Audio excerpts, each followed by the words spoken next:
a bunda das meninas, vem com o negócio de nono, nada. Aí o que é esse? Aí eu vejo uns caras falar de nono aí, né? Que ela disse, né? Porque ela disse, né? Então ela sabe o que fazer. Então eles dizem assim, Betinho, o que é esse nono? Se reuniram um dia, me chamaram. Eu disse, ela não disse para vocês? Não, então também não cabe a mim dizer, né? Se eles receberam um título, né?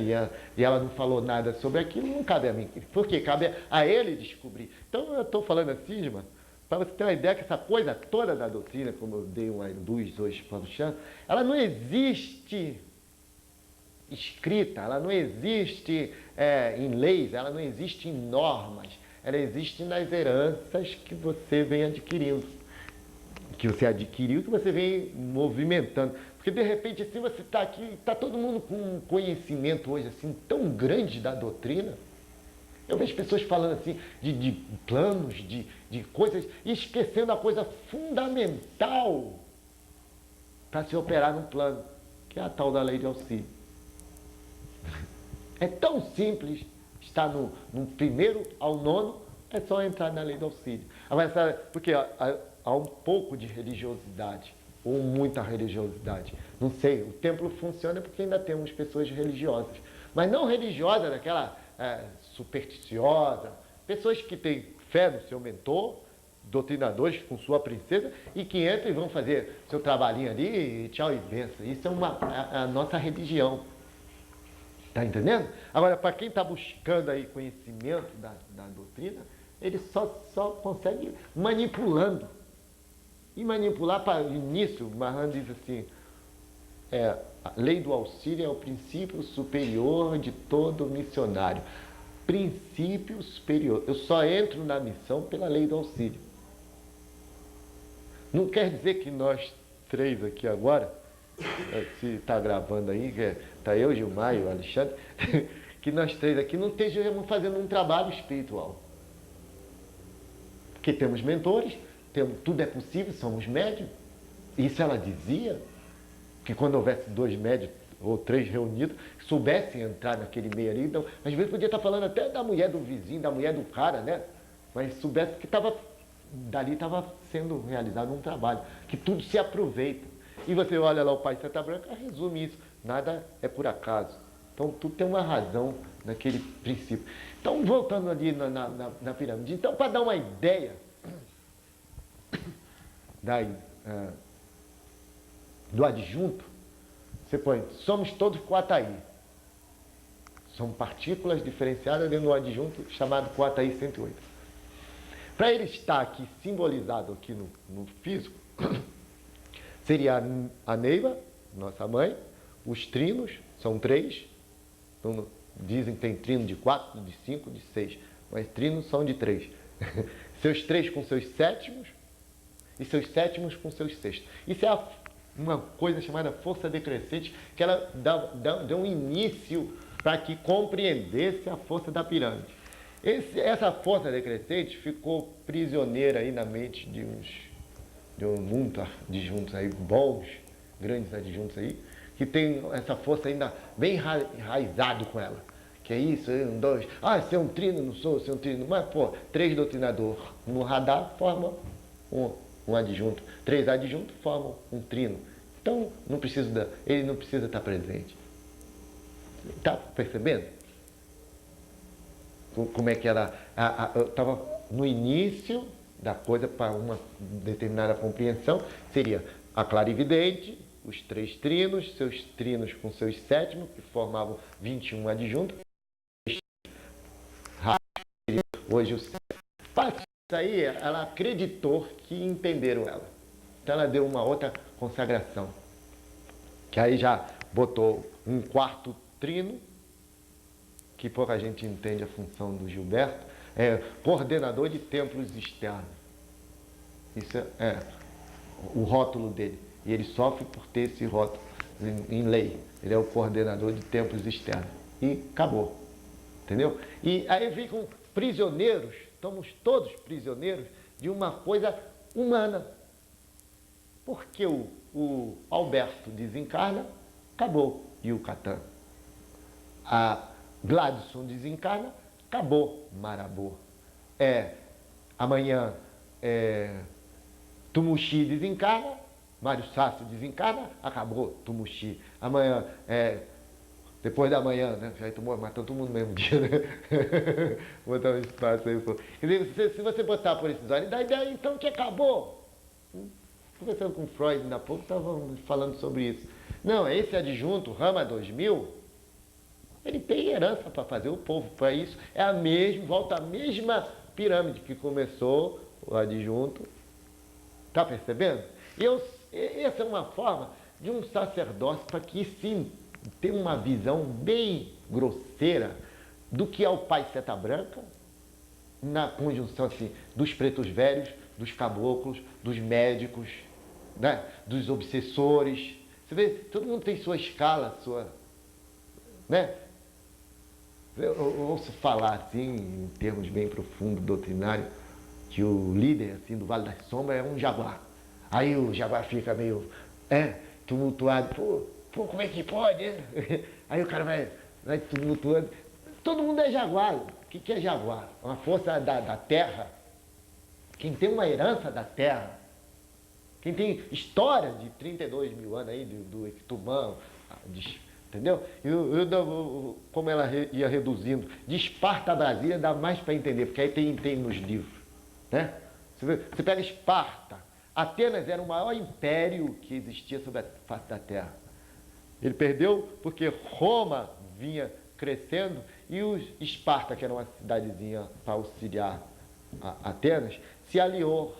E houve a Liga Penopolensa, que diz, se uniram para destituir Atenas, o Império de Atenas. E ela virou uma cidadezinha. E eles se esqueceram das fronteiras. Eles se uniram, o rei de Atenas estava certo, esqueceu das fronteiras e Roma tomou tudo.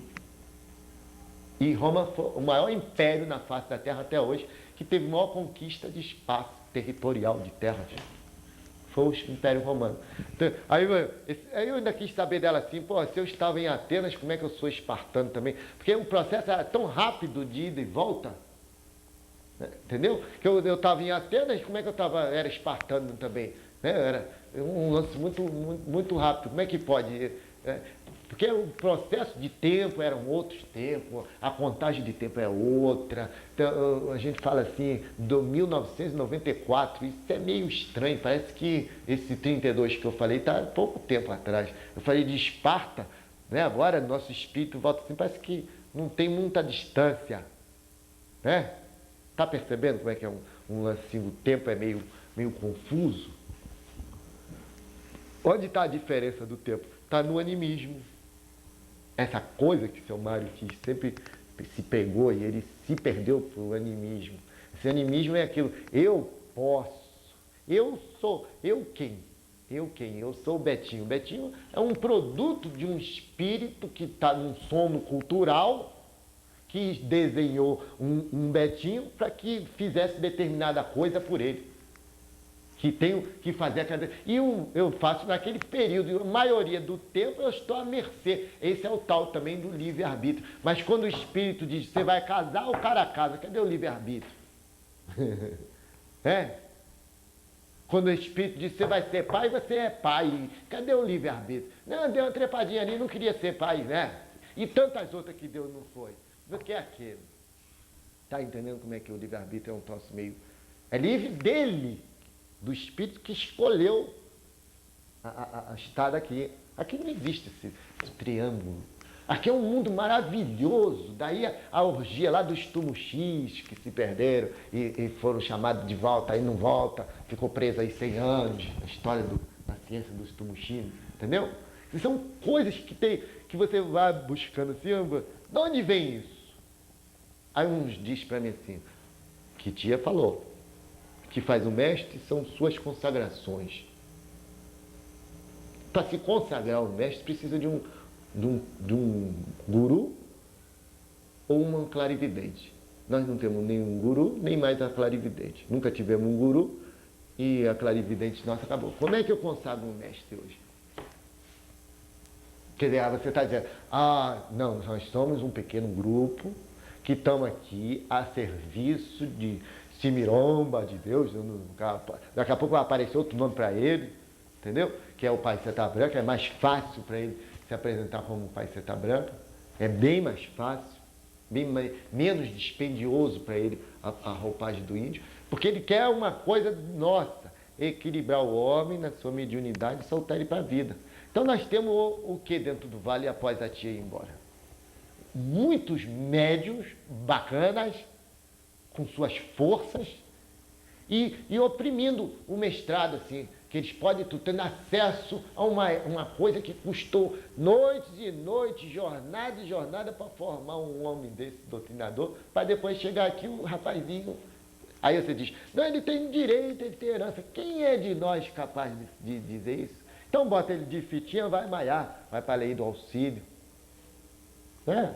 Nós não malhamos? Hoje, é muita coisa acontecendo. Eu acho que está meio esquecido esse lado assim do doutrinador, viu?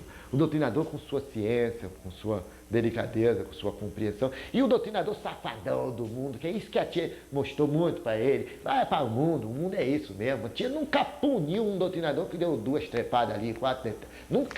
Nunca disse não para o doutrinador, meu filho. Eu ouço aí toda hora dizendo não para esse doutrinador, que não pode, que vai condenar, que o ministro vai punir, que foi leiloado. Que é isso? Tá me entendendo bem? Se eu vivi com uma mulher que ela podia tudo, vivemos, depois que eu volto a essa história minha que eu não entrei aqui, essa mulher que podia tudo, e ela viveu intensamente esse homem doutrinador, esse cara tem alguma coisa. E eu não aceito, não concebo que agora ela mais livre, solta, do outro lado, vai permitir que esse doutrinadorzinho dela chegue do outro lado esfarrapado. Ela vai cair num vexame lá. Se ela não caiu em vida aqui, que é mais fácil, vai cair do outro lado? Não acredito. Então esse doutrinador está sendo rotulado assim, não pode isso, não pode aquilo, estão pressionando o doutrinador. E o verdadeiro doutrinador dela, quem conviveu com ela, que tá no canto dele, fazendo seu trabalhinho, né? E levando sua vidinha, meu amigo. Porque ele está consciente de tia Neiva. Mas tem muita gente consciente de ministro, de santo. Eu não acredito em santo, ela me ensinou isso. Eu já não acreditava e ela ensinou, e que eu não acredito mais mesmo, né? Santo, anjo, arcanjo. História de arcano. Dizer que minha mãe fez um cara arcano. Não, ela deu uma consagração, como deu ele de Coataí 108, que só somos Coataí 108. Consagração de arcanos é uma herança que vem lá dos fenícios, numa magia, onde começou a magia negra. Aí você vê que depois que eles passaram a emitir arcano, surgiu no Brasil, assim, de repente, uma epidemia de tarôs, de cartas, né? Sacou? Que é tudo lá desse período. Está em moda aí, ó, tarô até por telefone. Entendeu? Que é a herança que está queimando. Eles não entendem isso, que essa árvore, essa pirâmide, só serve para isso. Ela buscou todas as heranças que tinha. Faltava essa última, que era da onde iniciou a magia. E antes dela partir, o Moacir é testemunha. Eu levei o Moacir lá dentro e disse, a senhora é danadinha, a senhora deu uma bênção a eles. Que eles nem sabem o que é o arcano. Tem alguma lei deles? Tem alguma coisa deles?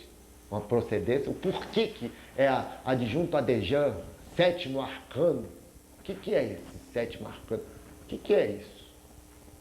Nenhum deles sabe. Porque comecei a escrever com ela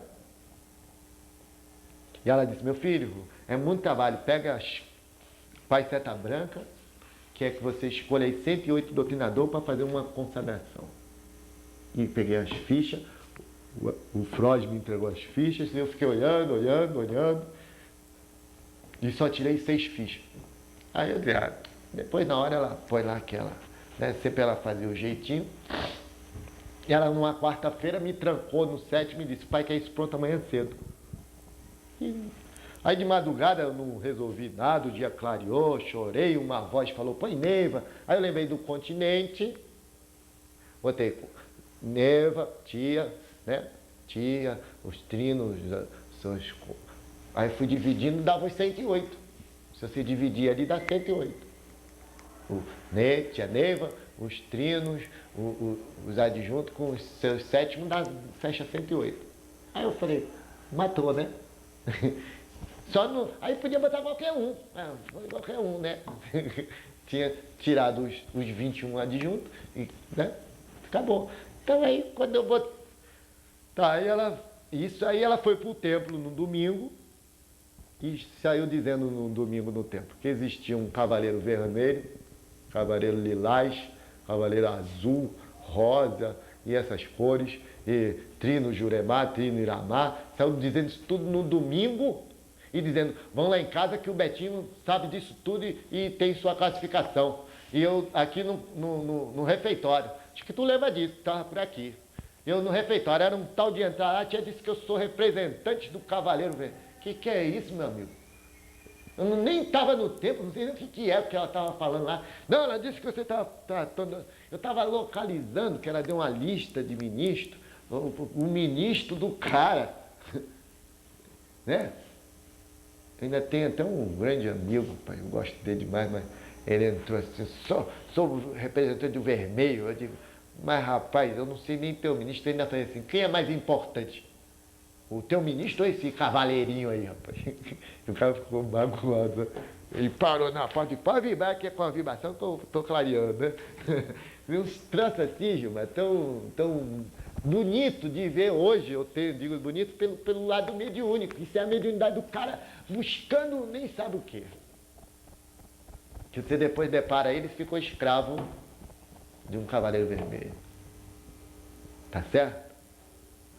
E não é isso que a tia ensinou pro doutrinador, não. Ela te fez o escravo, soltou você do mundo. Ah, meu filho, caça o que é teu. Né? E ela foi assim com todo mundo. É o cara aqui. É o cara o quê? A mediunidade dele que está enterrada. Isso Manhara é bem clara nisso, ó. Quando ela vem mal distribuída, meu filho, é um espinho na carne. Aí o cara sofre, aí o cara não pode tomar minhas bebidinhas que eu tomei lá. Aí o cara não pode olhar pra bunda da mulher da outra ali. Não pode porque tudo vai pegar ele. Entendeu? Que o cobrador vem. Aí ela tá preso dele mesmo, Gilmar. Que é tudo tão natural pro espírito. Então, ela disse assim, ó, nada é registrado, meu filho. É muito pouca coisa que é registrado. Porque é dentro daquilo que eu disse, é o que teu espírito quer. Quando você casou, lembra quando você casou? Para dizer sim, quando eu casei, agora eu disse que um dia ia ver, vi. Quando olha, a gente já falou o treino, hein? Meu Deus, o que foi que eu fiz, né? Já foi, né? Tá percebendo? Sacou a coisa como é? Então é ele que estipulou, então sofre. No caso de um Nério ali, a tia me fez um trino. Fez trino a ganado. Né? Aí eu falei, ainda até brinquei com ele, ficou bravo. Falei, então eu sou mais que você, rapaz, que eu sou trino avagando. Então, como avagando, a tia disse que eu somos bem superiores, tem acesso a tudo, aí não tenho nem satisfação. Então, quer dizer, esses caras são presos com rótulo, enquanto que o ritual foi feito para que você se liberte dessas coisas. Então, o Mahan diz assim, quando você compreende o ritual, você está evoluindo. E que ritual é eu compreendo? Eu dou um exemplo, sempre disse assim, se estamos na estrela, aí o Alexandre é o comandante lá, ele diz, sobe a rampa, não faz o coroamento. Eu subo a rampa, o comandante mandou, mas é atrás de nós. Aquele comandante mestre, tem que fazer. Saiu todo mundo do padrão. Se segue. Sai de lá, pô, mestre, que ritual diferente, que coisa, que energia, porque estava todo mundo, que é o segredo de Jesus, duas pessoas no meu mesmo nome, se comungamos com ele, é ritual, pô. Isso é meio perigoso dizer que aí diz assim, você está mexendo no ritual do tempo. Não, através desses rituais é que eu consegui essa compreensão. Através de Maiano no ritual, eu fui entendendo. Ritual é o comando. Se ele foi, entramos numa conjunção de pensamento, mas estava certo. Aí sabe que coisa maravilhosa. Aí ele disse, olha, eu vi um negócio dizendo que a ponte ia cair, que era a justificativa para ter mandado. Mas ninguém nem espera. Já sai criticando o cara. Você não sabe que tem que fazer o coroamento, como se fosse a salvação. E a salvação é a voz do comando. E se vocês prestarem atenção, tia Neiva toda a vida respeitou a voz de quem está no comando. E deu muitos exemplos disso. Do mestre disse, a senhora não entra aqui, não tem umas coisas assim? E ela parar e o mestre, não tia, estou brincando, você tá, mas o cavaleiro não.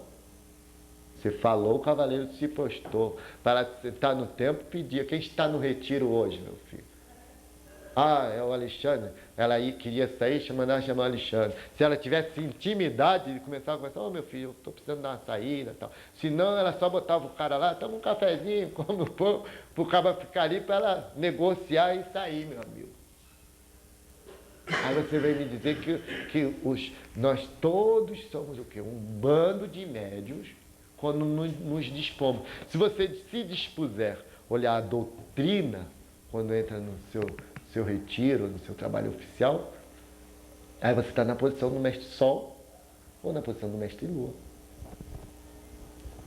A única opção do Ajanã sair daquela clausura dele, que também é violento, é bem mais terrível o clausuro do Ajanã, que ele cria superstições, né?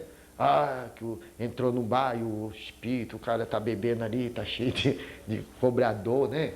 Tem umas coisinhas, picuinha que eu chamo picuinha. Mas são coisas que um dia eu pretendo escrever sobre mediunidade. Acho que mediunidade é o pivô, acho que até ela é a vida e a morte. Não é que a mediunidade se extingue, ela não, porque ela diz que eu levo para outra vida, então ela não se extingue. Acho que o segredo dessa energia, desse mistério, é esse segredo mediúnico. Só que botaram mediunidade de forma bem diversa. O indiano lá no Tibete fica lá cultuando uma árvore, planta, Maharani disse isso, conheceu, planta uma semente e fica esperando virar uma árvore. Né? Cultuando aquilo, sei lá quanto tempo, 12, 20 anos para a árvore. Né?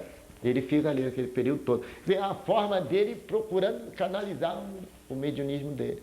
E se você observar, tudo na natureza volve para esse lado. Só que eu tenho que ter uma outra fórmula para esse nome aí. A ciência não dá, não tem. Eu não posso virar, de repente, um inventor de palavra aí. E se eu começar a escrever agora, como ela disse, eu cairia no ridículo, que eu era muito novo, estava com 20 e poucos anos, que eu iria cair no ridículo porque eu era muito jovem. E onde já se viu um filósofo com 20 e poucos anos. Então depois eu fui entendendo ela, hoje eu estou entendendo mais um pouco sobre isso. Quer dizer, se eu for escrever agora sobre Tia Neiva, por exemplo, que é uma das coisas que eu quero falar, a diferença de Tia Neiva, Tia Neiva e a clarividente Neiva. Se eu for falar sobre Tia Neiva agora, o que vai ser assim? Mais um médium. Não é isso? Mas o Betinho, posso alcançar um respeito seu, do Alexandre, do Bálsamo, do outro, dos médios aqui, mas a quem interessar não vou atingir, porque o cara é mais um médio aí desses vendendo livro para ganhar dinheiro, né? Embora a ideia é essa, né? Mas aí o cara vai pensar assim, não tem nada para me dar. Então o que eu me propus? Fazer faculdade, que pelo menos é um cara, né? Um cara tem um curso superior, né? Não é qualquer um que está escrevendo, né? E longe das matérias também, de filosofia e tudo. Estou fazendo direito. Um advogado é bem difícil, né? E não tem papai, não vou salvar ninguém na cadeia. Cada um que pega seu. Mas a ideia é justamente aquele foi. O cara é um bacharel aí de direito, né? Não é qualquer um. E os seus primeiros passos? Vamos voltar atrás. Seus primeiros passos como médio de incorporação? Não, eu todo dia eu dou os primeiros passos.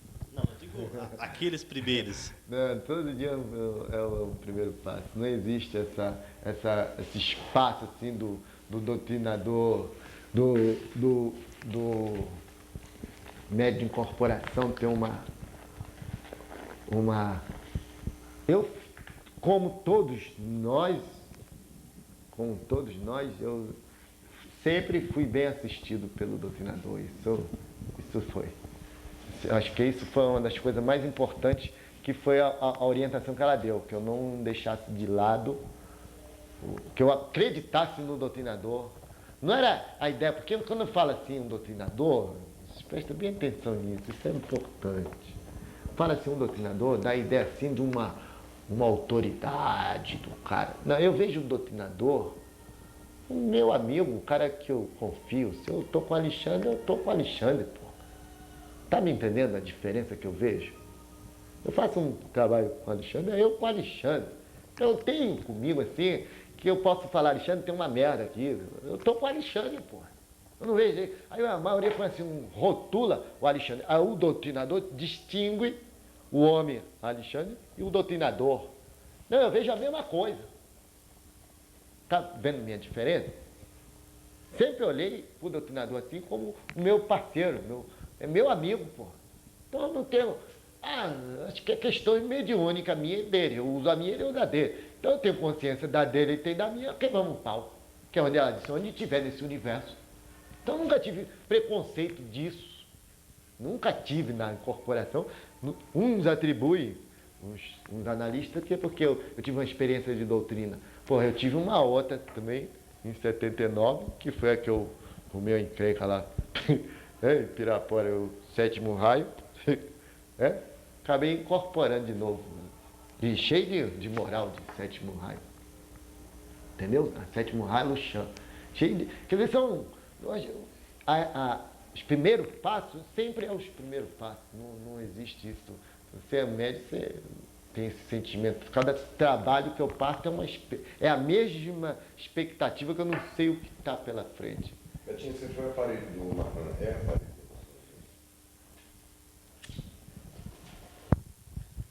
Você é aparelho do Marran. E a gente sabe que você sempre manifestou o Marran e